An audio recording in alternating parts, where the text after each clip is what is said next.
बिंबफलाधरस्थात् पुरेन्द्र सुंदर मुखादरविंद नेत्रात् कृष्णात् परं किमपि तमहं न जाने। श्री चैतन्य मनोभीष्टं स्थापितं येन भूतले स्वयं रूपः कदा मह्यं ददाति स्वपदान्तिकं। वन्देऽहं श्रीगुरो श्रीयुतपदकमलं श्रीगुरून् वैष्णवांश्च श्रीरूपं साग्रजातं सहगण रघुनाथान्वितं तं सजीवं साद्वैतं सावधूतं परिजनसहितं कृष्णचैतन्यदेवं श्रीराधाकृष्णपादान् सहगण ललिता श्रीविशाखान्वितांश्च। ॐ अज्ञानतिमिरान्धस्य ज्ञानाञ्जनशलाकया चक्षुर्मिलितं येन तस्मै श्रीगुरवे नमः। जयतां सुरतोर्पङ्गोर्मम मन्दमतिर्गति मत्सर्वस्य पदाम्भोजो श्रीराधामदनमोहनो। ॐ नमो भगवते वासुदेवाय। ॐ नमो भगवते वासुदेवाय। ॐ नमो भगवते वासुदेवाय। ॐ नमो भगवते वासुदेवाय। ॐ नमो भगवते वासुदेवाय। ॐ नमो भगवते वासुदेवाय। हरे कृष्ण। हरे कृष्ण। कृष्ण बलराम सुभद्रा महारानी गौरताई श्री प्रभुपाद यहाँ विराजमान हैं। इनके सन्निधि में हम सब प्रतिदिन यह दिव्य ज्ञान का आस्वादन करने के बीच यहाँ उपस्थित होते हैं, जो हमारे मनुष्य जीवन का सर्वोच्च और अंतिम कर्तव्य है। अब इसके आगे कोई भी कार्य बाकी नहीं है, इससे अच्छा कि अभी करना बाकी रहेगा, वैसा कोई कार्य, इसके बाद कोई कार्य नहीं है। हमारे धर्म ग्रंथों में यह बात बहुत जगह बताई गई है कि जिसने आत्मज्ञान को भली भांति हृदयंगम कर लिया, समझ लिया, आत्मज्ञान से उसका परिचय हो गया, तो बिना परिचय का किसी भी व्यक्ति से कोई भी काम अगर साधना चाहे तो नहीं हो पाता है। पहले परिचय ही करते हैं, परिचय के बाद आपका व्यवसाय चालू होता है, व्यवहार चालू होता है। तो हम पिछले अनंत जन्मों में अभी प्रतिदिन कहीं न कहीं परिचय करते रहते हैं, आदान प्रदान करते रहते हैं। कुछ खास बातें होती हैं, कोई मामला होता है, उसके लिए हम संपर्क करते रहते हैं, पहचान बनाते रहते हैं। लेकिन जब तक हम अपना पहचान नहीं बना पाए, संसार का तो पहचान बहुत की, जैसे IAS PCS रैंक के जो अधिकारी पढ़ लिख करके बनते हैं, तो उनको बताया गया है कि पूरे ब्रह्मांड का ज्ञान रखना पड़ता है। यानी प्राकृतिक जगत में कहाँ कौन सी नदी है, कहाँ पहाड़ है, कहाँ क्या है, किस देश में कौन सा महत्वपूर्ण मतलब वस्तु है, विषय है, सारा ज्ञान अर्जन करना पड़ता है उनको। इसलिए कि न्यायाधीश बनना है। तो किसको पढ़ रहे हैं? वो संसार को पढ़ रहे हैं, यानी मटेरियल वर्ल्ड साइंस पर उनका टारगेट है। चूंकि उनको पढ़ना क्या था, तो स्पिरिचुअल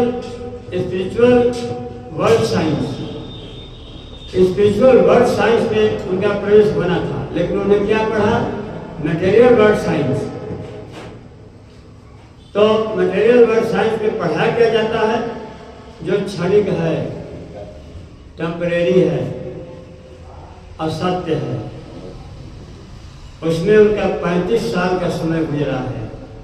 पढ़ाई लिखाई में समय गया, धन गया, परिश्रम हुआ, लेकिन पढ़े क्या?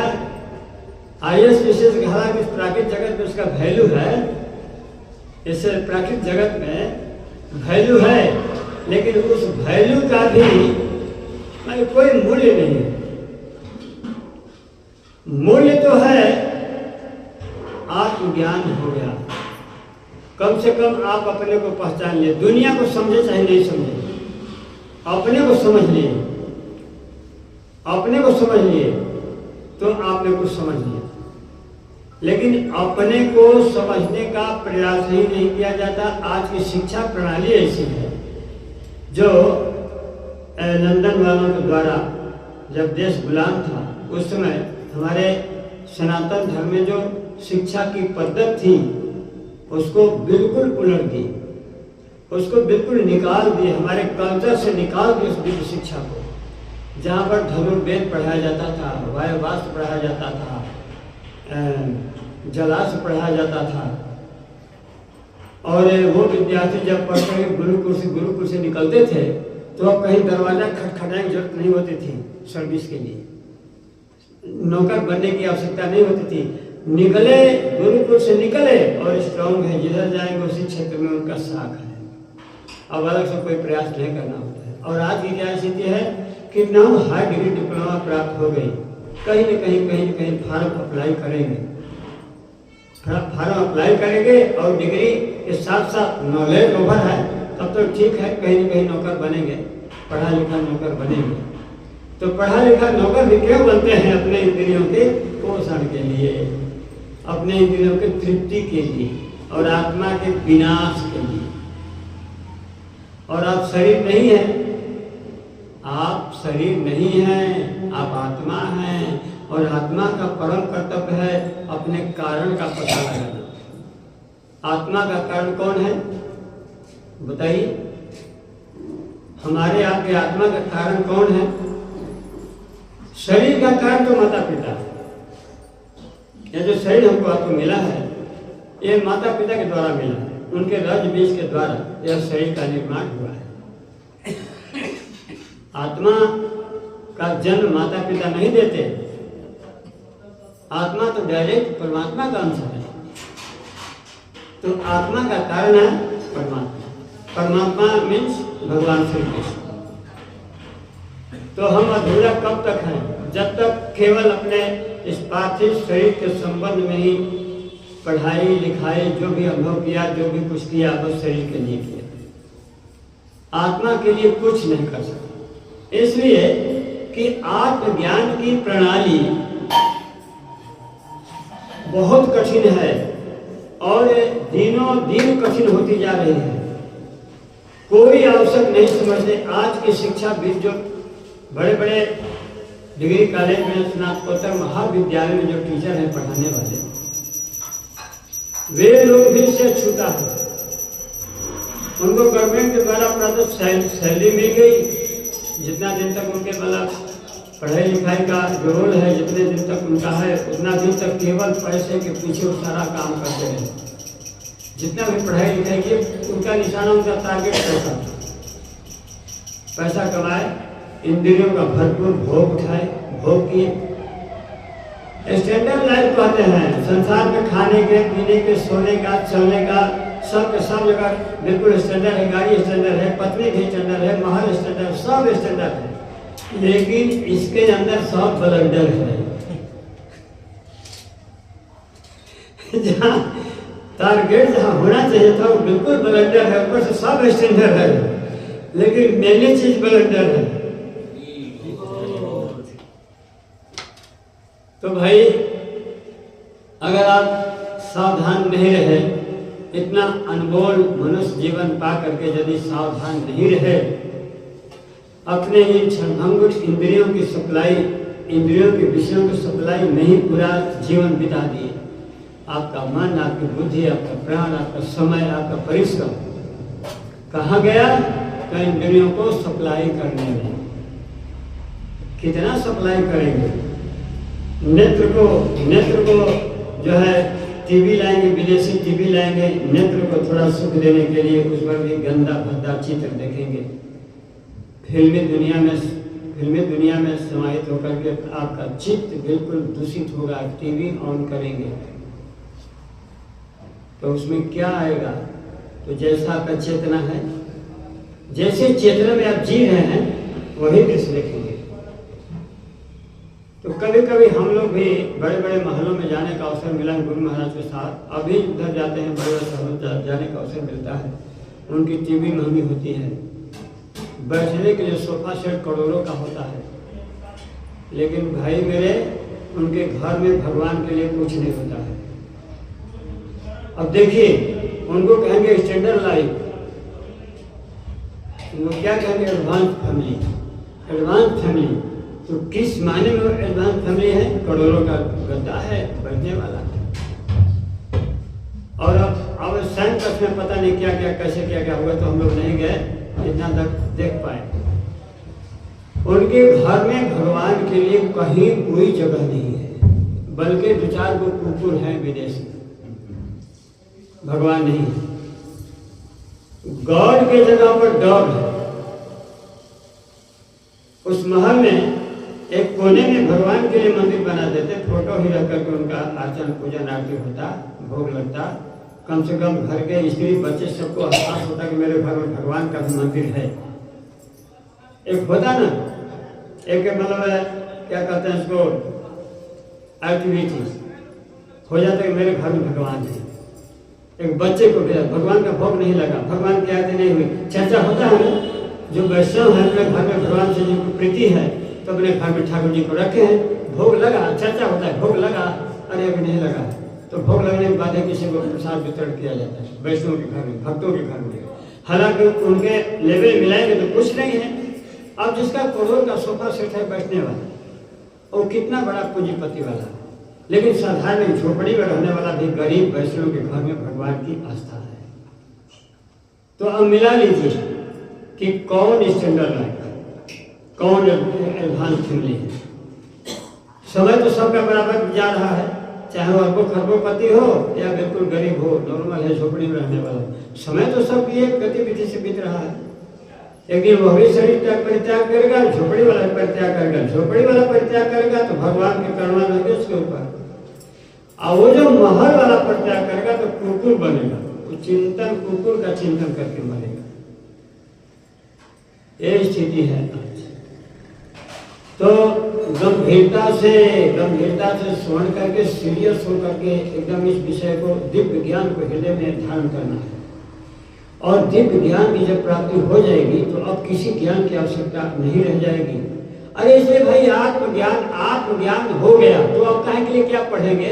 अब रही बात कि खाएंगे क्या, पहनेंगे क्या, कहाँ रहेंगे, तो सारा व्यवस्था ज्ञान के प्रभाव से हो जाएगा। आज जितने भी संत महात्मा हैं, मतलब जो सच्चे संत हैं उन्हीं की बात नहीं, जो ढोंगी हैं, पाखंडी हैं, वो भगवान की भक्ति करने के लिए साधु नहीं बने हैं, समाज को ठगने के लिए साधु बने। उनका वेशभूषा है भोले भाई लोगों को ठगना, उनका शोषण करना, तो उनका भी व्यवस्था हो गया है। ठगी करके भी जितना दिन तक जिएंगे ऐश्वर्य की जिंदगी जिएंगे,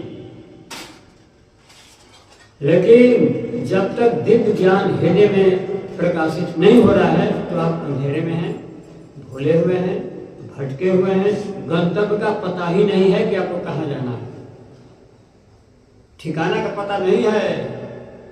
ऋग्वेद में एक ऋचा आती है, चरय वेति। इसका अर्थ होता है चलते रहो, रुको मत। कहाँ जाने के लिए वेद कह रहा है? इंडिया में जन्म मिला, पढ़ाई लिखाई करने के लिए लंदन जाने के लिए कह रहा है वेद, वहां जाकर के नौकरी करने के लिए वेद कह रहा है चरय वेति, चलने के लिए नहीं। वो कह रहा है कि अपने गंतव्य की तरफ चल दो। तो गंतव्य क्या है? भगवत धाम। हमारा उनका गंतव्य असली पड़ाव, जहां जा करके फिर भी कहीं आना जाना बंद हो जाता है। भगवत धाम जाने के बाद आना जाना वहीं स्टॉप, बंद हो जाता है। आना जाना कहाँ रहता है जब तक इस संसार में रहेंगे? कभी इस जोनी में, कभी उस जोनी में, कहीं हम इस नगर में घर बना लिए तो कहीं और नगर में जाके घर बनाए। बस यही श्रृंखला हमारे यहाँ भी चल रही है। हम सोच नहीं पाए कि जीवन का एक महत्वपूर्ण पार्ट क्या था, भगवान को समझ करके उनको समर्पण कर देना।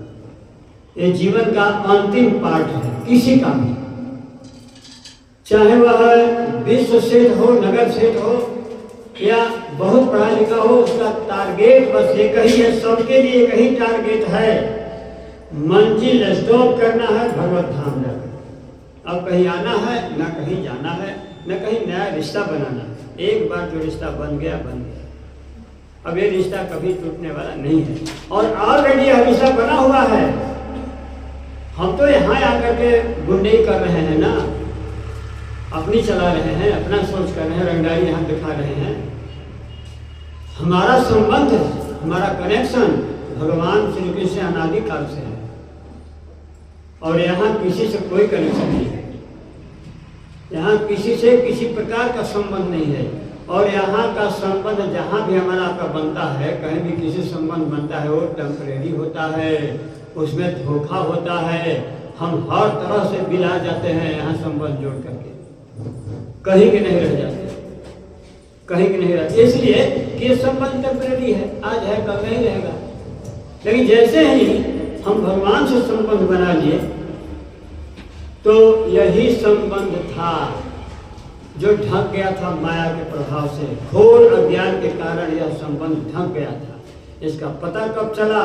जब जगन्नाथ जी के मंदिर में आए, गीता का दिव्य ज्ञान श्रवण करने का अवसर मिला, तब पता चला कर यार हम किस प्लेटफॉर्म पर खड़े थे, क्या सोच रहे थे, हमारा कर्तव्य क्या था और क्या कर रहे थे। यहाँ आने के बाद पता चला संसार में तो वही चलेगा, वहाँ इस ज्ञान के लिए कोई गुंजाइश नहीं है। गीता भागवत उनके लिए कुछ नहीं है। जो बिल्कुल भूमि मतलब विमुख हैं, ईश्वर विहीन जिनकी चेतना है, तो ईश्वर विहीन चेतना में भगवान है ही नहीं। क्या है? भगवान यदि नहीं है चेतना में, तो कुछ तो होगा ना। संसार है, पत्नी है, बच्चे हैं, अगर जमींदार हैं तो खेत है, उद्योगपति है तो कल कारखाना है, फैक्ट्री है, अगर पढ़ा लिखा मतलब मेडिसिन साइंस है तो डॉक्टर है, और इसमें राजनीति में ले लीजिए, पीएम सीएम विधायक सांसद ये सब है। तो उनकी वही दुनिया है, उनका वही सोच है कि हमें पूरे देश पर कमांड कर करके बने रहना है मंत्रालय में। लेकिन कब तक बनेंगे, कितने दिन तक वो बनने के लिए मतलब उनका प्लान है, उनकी योजना कितने दिन के लिए है? टेम्परेरी है, 5 साल के बाद रोड पर आ जाएंगे।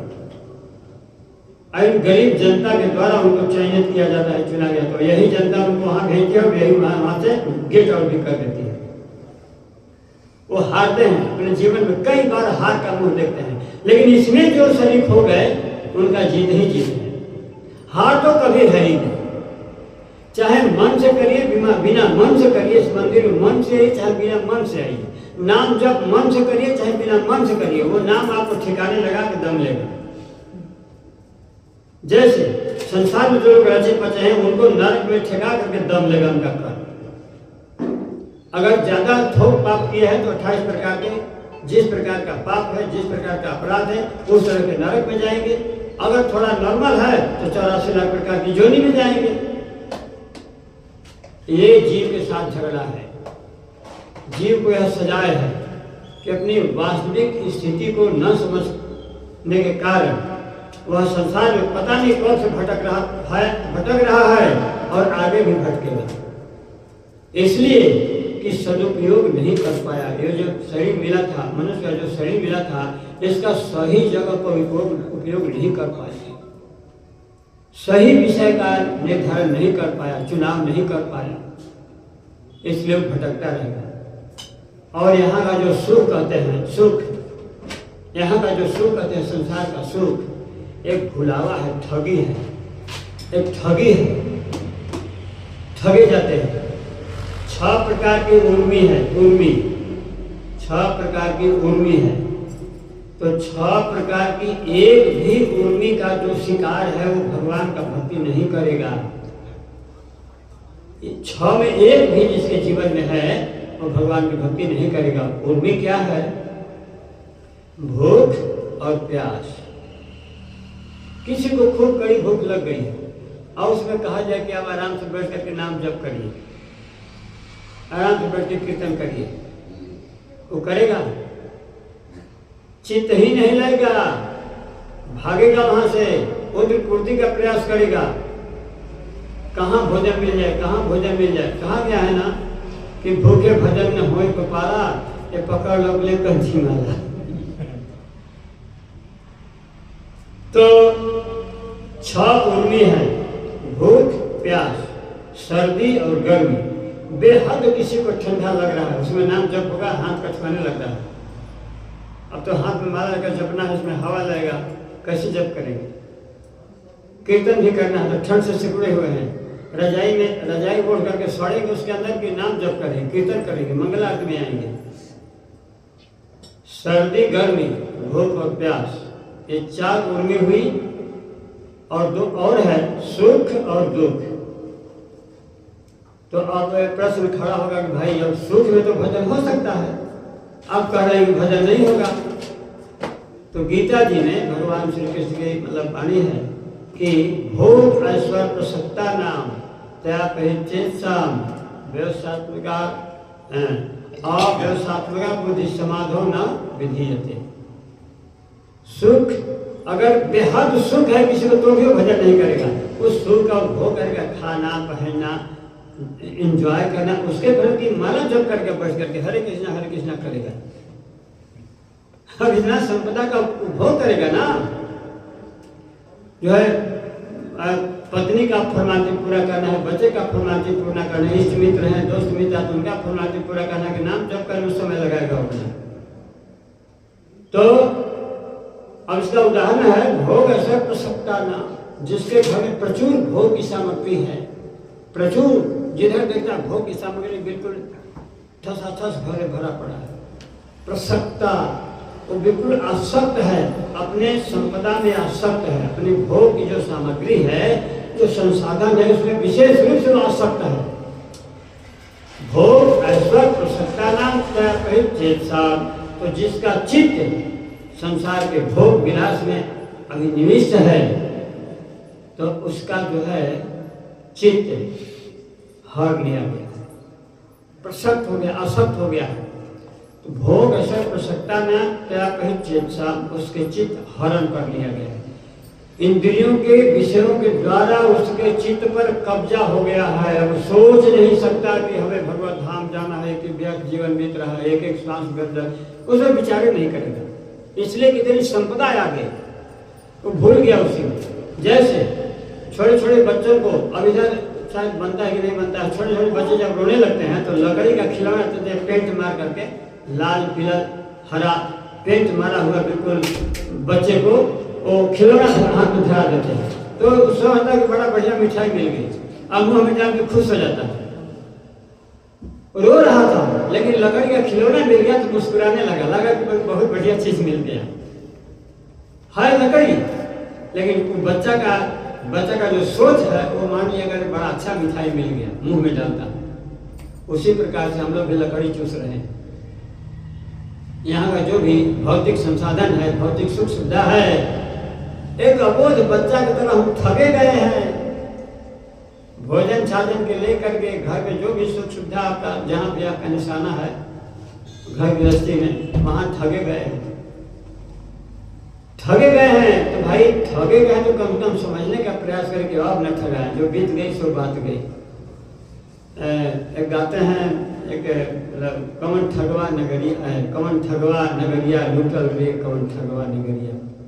तो हमारे मन बुद्धि में 6 प्रकार के ठग हैं, काम, क्रोध, मद, लोभ, मत्सर, ईर्ष्या। ये 6 ठग हमको हमेशा धोखा दे रहे हैं, कहीं न कहीं किसी न किसी बिंदु पर हमें धोखा ही धोखा दे रहे हैं। हमें तो भगवत धाम जाने के लिए शरीर मिला था ना, लेकिन ये 6 चोर क्या करते हैं, ठग क्या करते हैं कि हमारी मति बुद्धि को भ्रमित करके यही घुमा रहे हैं। अनेक जोनियों में हम चक्कर काटने का मतलब मजबूर हो गए। तो इस मनुष्य जीवन का जो सर्वोच्च लक्ष्य है, अंतिम लक्ष्य है, वह है भगवान का प्रेम प्राप्त कर लेना। यहाँ अगर आप किसी से प्रेम करते हैं, पत्नी पति से प्रेम करती है, पति पत्नी से प्रेम करता है, तो यह स्वार्थ है और बहुत मामूली स्वार्थ है। इस स्वार्थ में दम नहीं है। दोनों के द्वारा ठगे गए हैं। धीरे धीरे सड़क गई जिंदगी, पता नहीं चला। सड़क गई, साधना आराधना उपासना का अवसर नहीं मिला, वैष्णव सेवा करने का अवसर नहीं मिला, वैष्णव के बीच में बैठने का अवसर नहीं मिला, और यह दिव्य ज्ञान दिव्य अमृत पान करने का अवसर नहीं मिला। इसलिए हम ठगे गए, उम्र बीत गई। अब से वृद्धावस्था आने के बाद संकीर्ण हो जाता है, सोच संकीर्ण हो जाता है, बुद्धि काम नहीं करती है, आधा पागल हो जाते हैं बूढ़े। कहना क्या है तो क्या कहने लगते हैं, क्या करना है तो क्या करने लगते हैं, मतलब कंफ्यूज हो जाते हैं। तो भक्ति भी बिल्कुल टाइट जवानी में करनी चाहिए। कुछ लोग कहते हैं कि चौथापन आने में भक्ति करना चाहिए, बिल्कुल नहीं। अरे भैया, चौथापन बीत गया, भोग विलास में तुम्हारी बुद्धि मर गई है, और भगवान के नाम जिह्वा पर नहीं आएगा। ये जिह्वा अशुद्धि हो गई, गंदा हो गई, अशुद्ध हो गई। नाम का रस जिह्वा पर नहीं मिलेगा, इसलिए कि सेंटर गड़बड़ा गया, सेंटर चेंज हो गया। जो ताजगी थी जवानी में, धीरे धीरे सब बढ़ गया, खत्म हो गया। चिंतन भी करेंगे तो चिंतन में मन नहीं जाएगा। तो जिधर ज्यादा जिस विषय में समय दिए हैं, आस्वादन किए हैं, तो चिंतन में धरे जाएगा। अब एक नया चिंतन करने चले, भगवान का चिंतन, भगवान की कथा, भगवान का नाम गान करना, भगवान का दर्शन करना, इनका भोग लगे भोजन करना, ये तो तपस्या है। ये तपस्या है, इसमें मेहनत है। और बिना भोग लगाए नहीं खाना है, लहसुन प्याज नहीं खाना है, झंझट है कि नहीं है? अब जिनकी जिह्वा बिगड़ी हुई है, बिना लहसुन की चटनी और प्याज का काम चलेगा उनका? लहसुन प्याज छोड़िए, मांस मदिरा खूब जम के खा रहे हैं। तो ये अपना सर्वनाश कर रहे हैं, अपने आत्मा का पतन कर रहे हैं। खान पान में ध्यान नहीं है, खान पान में कोई बाउंडेशन नहीं है, थोड़ा भी आचार विचार पर केयर नहीं करते हैं। तो संसार में घूमिए, कोई दिक्कत नहीं है। अब जैसे इस संसार में जितने भी प्रकार के रेलवे प्लेटफार्म बनाए गए होंगे, तो कोई प्लेटफार्म आप लोगों ने सुना है, देखा है कि जिस दिशा में जाना चाहिए उधर दिशा में आपको ट्रेन है? कोई ऐसा प्लेटफार्म है कि जिस दिशा में जाना चाहेंगे उसी दिशा में आपको ट्रेन है, जब भी चाहेंगे तब भी है? ऐसा है? नहीं है। ठीक उसी प्रकार से हम लोग भी ऐसे प्लेटफार्म पर खड़े हैं कि अब हम किधर जाना चाहते हैं वो रास्ता है। नरक जाना चाहेंगे तो उसके लिए बिल्कुल क्लियर मार्ग है, और रोकने के लिए आत्मा इसी हृदय में है रोकने वाला। लेकिन हम उसकी बात नहीं मानेंगे तो तब आत्मा साहब भाई नहीं मानते, ठीक है जाओ जिधर जाने चलो, कोई दिक्कत नहीं। हम इस प्लेटफार्म से भगवत धाम जा सकते हैं, नरक में जा सकते हैं, स्वर्ग में जा सकते हैं, इस संसार में रह सकते हैं। तो अब आप विचार कर लीजिए आप किधर जाना चाहते हैं, आपके जीवन का टारगेट क्या है, आप कहाँ जाना चाहते हैं? चयन तो आप ही को करना होगा ना। कौन आएगा बताने के लिए? इधर के माता पिता भी बिल्कुल पागल है, बच्चे को जल्दी नौकरी मिले, जल्दी नौकरी मिले, पढ़ाओ लिखाओ, जल्दी नौकर बनाओ, पढ़ा लिखा नौकर बनाओ। डर है कि लड़का नहीं पढ़ेगा तो बेकार नहीं होगा, तिलक भी नहीं मिलेगा। तो डर होना चाहिए था। मेरा बेटा भगवान का भजन नहीं किया, हमारी बेटी भगवान के भजन नहीं की, हमारे इसमें भगवान का भजन नहीं कर रहे हैं। सोच तो ये होना चाहिए था, लेकिन ठीक अपोजिट। अगर हृदय में कोई लड़का मतलब सरकारी जॉब हासिल कर लिया, पढ़े लिया, तो प्रचार होगा, खूब बातचीत होगा, इसके ऊपर खुशियाँ मनाई जाएगी, मिठाई बांटी जाएगी। अरे भैया, मिठाई बांटो भगवान की भक्ति करके, नौकरी चाकरी करो, पढ़ो लिखो। ऐसे ये नहीं कहा जा रहा है कि पढ़ाई नहीं करना चाहिए, नौकरी नहीं करना चाहिए, ये नहीं कहा जा रहा है। कहा यह जा रहा है हमारे शास्त्रों के द्वारा, हमारे आचार्यों के द्वारा, कि संसार जो है क्षणभंगुर है, रहना नहीं है। केवल खाने पीने, कपड़ा लत्ता पहनने ओढ़ने में समय व्यतीत मत करो। थोड़ा तो विचार करो, शांति से रुक जाओ, रुक करके विचार करो गंभीरता से। तुमको जाना है कहीं ना कहीं, और विवश होकर के जाना पड़ेगा। कोई मरना चाहता है?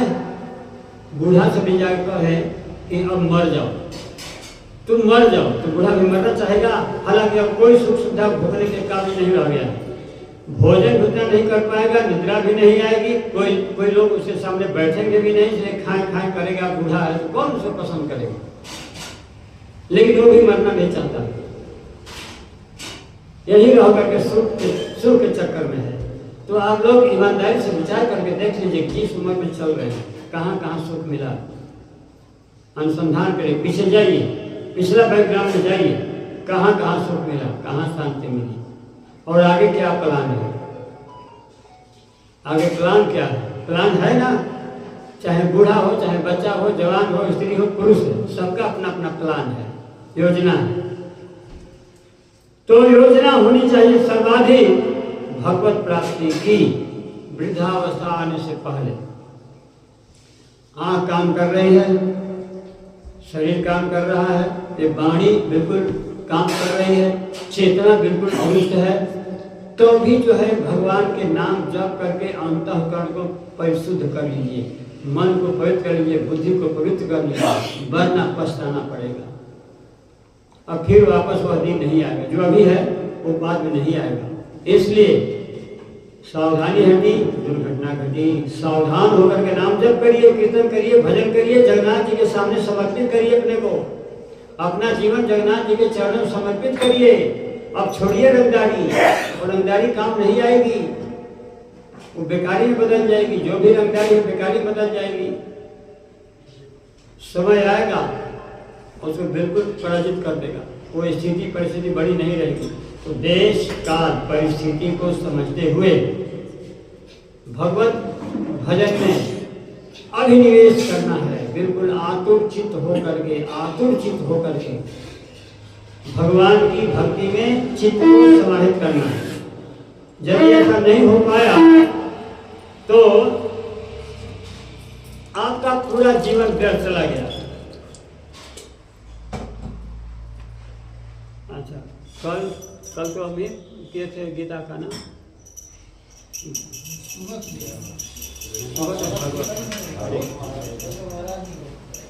हाँ, आइए श्रीमद् भगवद गीता अध्याय 6 का 29वां श्लोक पर हम विचार करेंगे। सर्वभूतस्थमात्मानं सर्वभूतानि चात्मनि इच्छते योग युक्तात्मा सर्वत्र समदर्शनः। जैसे बनाया श्लोक, हाँ ठीक है, आगे। तो आप लोगों में जो बोल सकते हैं, जो बोल सकते हैं और पहले सुन लीजिए, इसके बाद मैं करके बोलेंगे।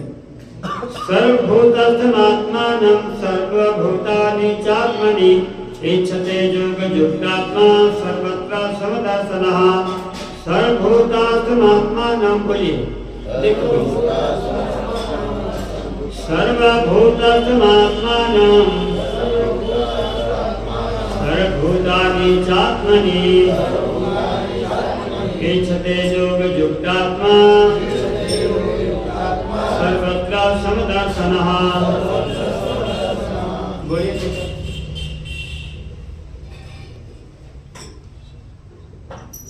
सर्वभूत सर्व आत्मानं सर्वभूतस्थमात्मानं सर्वभूतानि चात्मनि इच्छते योग मुक्तात्मा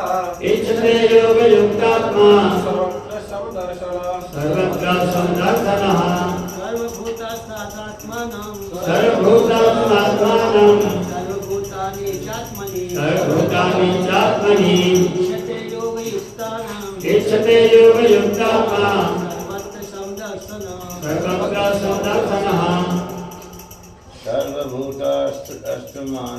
सर्वभूतस्थमात्मानं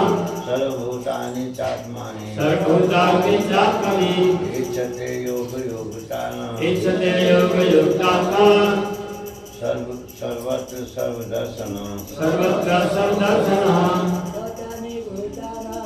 सर्वभूतस्थमात्मानं सर्वभूतानि चात्मनि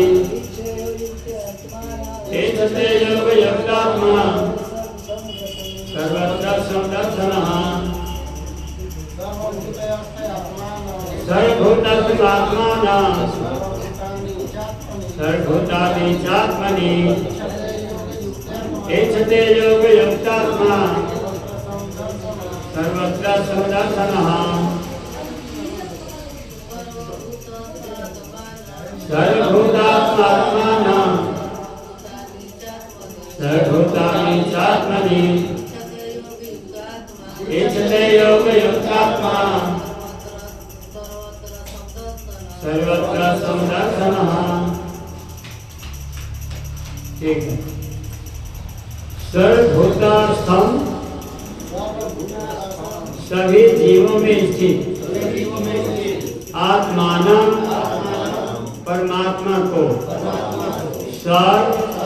सभी भूतानि जीवों को च भी आत्मनि आत्मा में इच्छते देखता है योग युक्त आत्मा कृष्ण चेतना में लगा व्यक्ति सर्वत्र सभी जगह सम दर्शन सम भाव से देखने वाला भगवत भक्ति विज्ञान स्वामी श्री प्रभुपाद जी के द्वारा वास्तविक योगी समस्त जीवों में मुझको तथा मुझ में समस्त जीवों को देखता है। निसंदेह स्वरूप सिद्ध व्यक्ति मुझ परमेश्वर को सर्वत्र देखता है। हरे कृष्ण। तात्पर्य भक्ति विज्ञान स्वामी प्रभुपाद जी के द्वारा कृष्ण भावना भावित योगी पूर्ण दृष्टा होता है, क्योंकि वह पर ब्रह्म कृष्ण को हर प्राणी के हृदय में परमात्मा रूप में स्थित देखता है। ईश्वर सर्वभूतानां हृदय तिष्ठति। अपने परमात्मा रूप में भगवान एक कुत्ते तथा एक ब्राह्मण दोनों के हृदय में स्थित होते हैं। पूर्ण योगी जानता है कि भगवान नित्य रूप में दिव्य हैं और कुत्ते या ब्राह्मण में स्थित होने से भी भौतिक रूप से प्रभावित नहीं होते। यही भगवान की परम निष्पक्षता है। यद्यपि जीवात्मा भी एक एक हृदय में विद्यमान है, किंतु वह एक साथ समस्त हृदयों में सर्वव्यापी नहीं है। आत्मा तथा परमात्मा का यही अंतर है। जो वास्तविक रूप से योगाभ्यास करने वाला नहीं है, वैसे स्पष्ट रूप में नहीं देखता। एक कृष्ण भावना भावित व्यक्ति कृष्ण को आस्तिक तथा नास्तिक दोनों में देख सकता है। स्मृति में इसकी पूर्ति इस प्रकार हुई है। आतत्वाच मातृत्वाच आत्मा ही परमो हरि। भगवान सभी प्राणियों का स्रोत होने के कारण माता और पालनकर्ता के समान है। जिस प्रकार माता अपने समस्त पुत्रों के प्रति सम भाव रखती है, उसी प्रकार परम पिता या माता भी रखता है। फलस्वरूप परमात्मा प्रत्येक जीव में निवास करता है। बाह्य रूप से भी प्रत्येक जीव भगवान की शक्ति भगवत शक्ति में स्थित है। जैसा कि 7वें अध्याय में बताया जाएगा, भगवान की दो मुख्य शक्तियां हैं, परा तथा अपरा। जीव परा शक्ति का अंश होते हुए भी अपरा शक्ति से बद्ध है। जीव सदा ही भगवान की शक्ति में स्थित है। प्रत्येक जीव किसी न किसी प्रकार भगवान में ही स्थित रहता है। योगी समदर्शी है, क्योंकि वह देखता है कि सारे जीव अपने अपने कर्म फल के अनुसार विभिन्न स्थितियों में रहकर भगवान के दास होते हैं। अपरा शक्ति में जीव और भौतिक इंद्रियों का दास रहता है, जबकि पराशक्ति में वह साक्षात परमेश्वर का दास रहता है।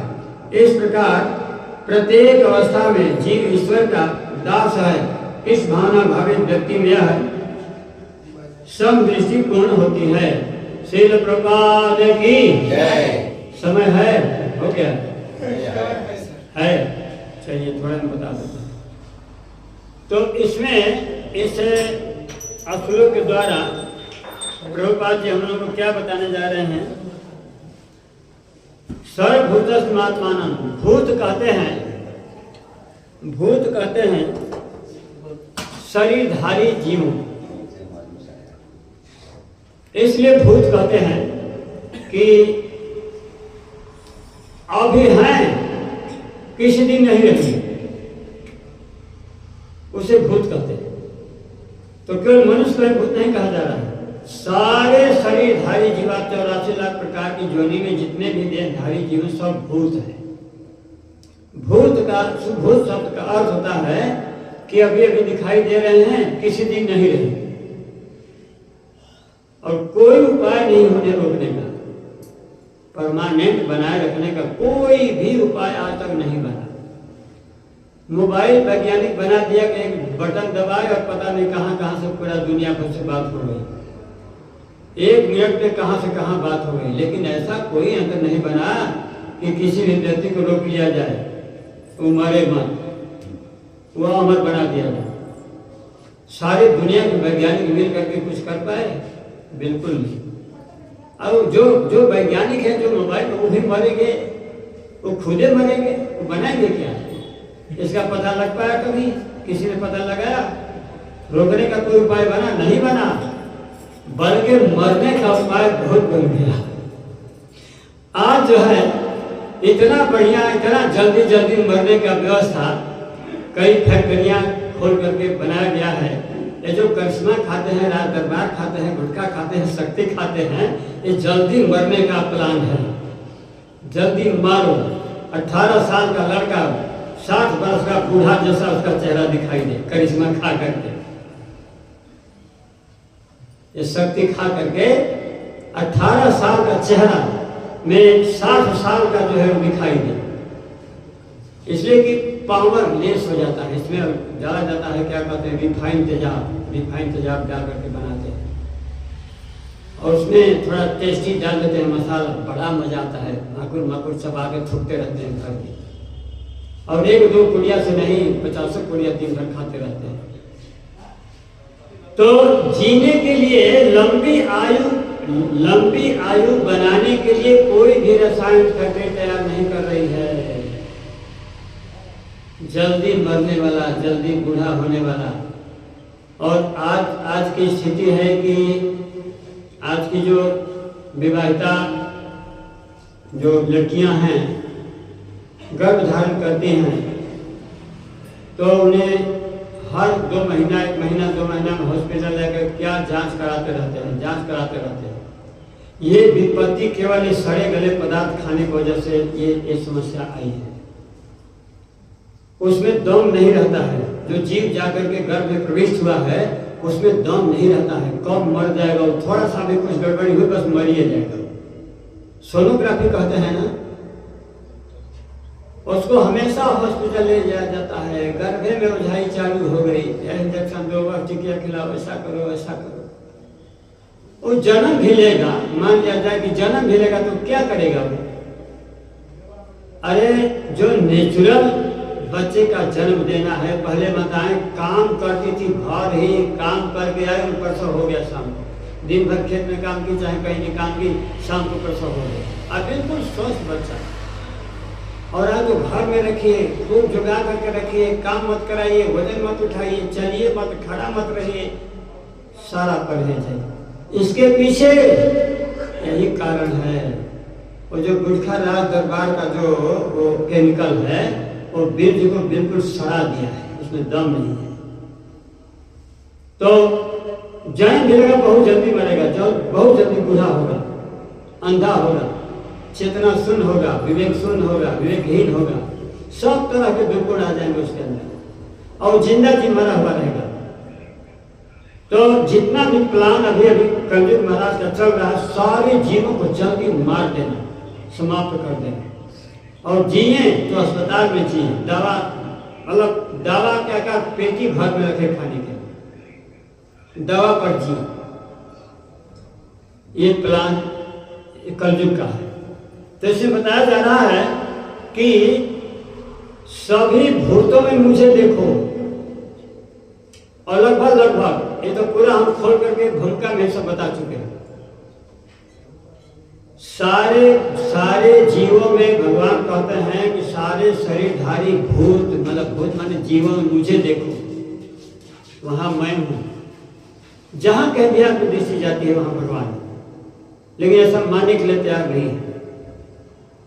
उसके रूप में देखते हैं, भगवान को नहीं देखते हैं। आखिर हृदय प्रदेश में, हृदय सबके हृदय प्रदेश में एक ही परमात्मा का अंश आत्मा विराजमान है, जिसके प्रभाव से हम जगत का व्यवहार चला रहे हैं। खाते हैं, पीते हैं, सोते हैं, जाते हैं, व्यवहार करते हैं, बोलते हैं, जो कुछ भी करते हैं हम भगवान की सत्ता से करते हैं, भगवान की पावर से करते हैं, हमारा अपना कोई पावर नहीं है। तो जिस किसी जीव जोड़ी में आप अपनी निगाहें जाए वहां भगवान को देखिए। कुत्ता में भगवान को देखिए और धर्मनिष्ठ ब्राह्मण के भगवान को देखिए।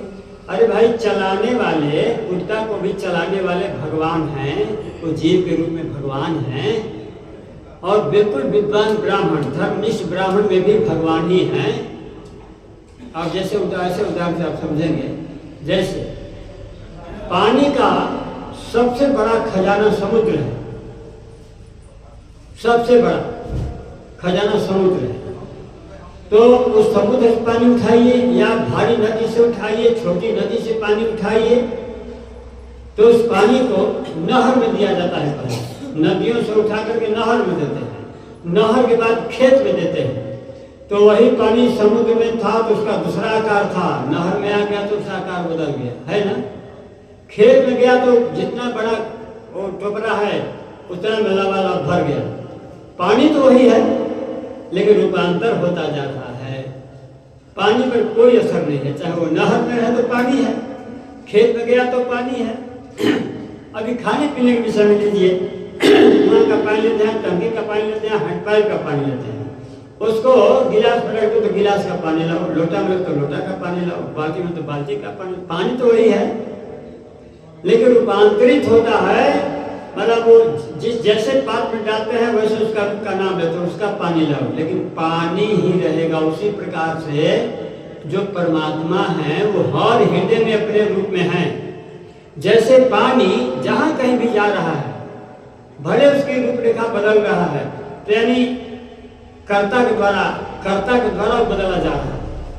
उस स्वयं में उसका जो गुण है वही रहेगा, पानी तो वही रहेगा, चाहे किसी भी पात्र में डालिए। उसी प्रकार से किसी भी जीव के हृदय प्रदेश में परमात्मा है, चाहे वह कुत्ता हो, चंडाल हो, गाय हो, गधा हो, हाथी हो, चींटी हो, बंदर हो, चूहा हो, पक्षी हो, कुछ भी हो, लेकिन आत्मा तत्व तो वही है। परमात्मा हृदय से ईश्वर सर्वभूतानां हृदय से तिष्ठति ध्यान सर्वयंत्रानुधानी माया। भगवान कहते हैं कि हर जीवों में मैं ही विराजमान हूं। जैसे ये माला बना है, एक एक फूल एक धागा में पिरोया गया है, इसका नाम पड़ गया माला, इसका नाम पड़ गया माला। एक फूल का आधार दूसरा तागा है, किसी भी एक फूल का आधार तागा है। इसी प्रकार से जितने फूल आप दिए हैं वो तागा में बना हुआ है। उसी प्रकार से हम लोग परमात्मा के अंश आत्मा है। इस संसार का अंश शरीर है, इस प्राकृतिक जगत का कोई अंश है तो शरीर है। ये शरीर किसी दिन गर्भ में था, गर्भ से 9 महीना के बाद बाहर आया, तो उसको बोला गया कि मासूम दूध मुहा बच्चा है।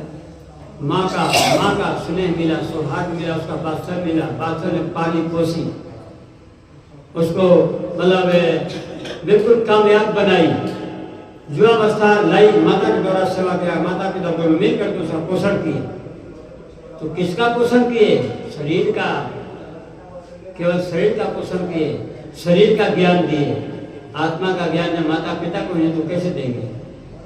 माता पिता गुरु से इस चीज पर नहीं है कि हम लोग आत्मा हैं, शरीर नहीं है, तो क्या शिक्षा देंगे अपने बेटी को, बेटा को? जो जानते हैं वही देंगे ना।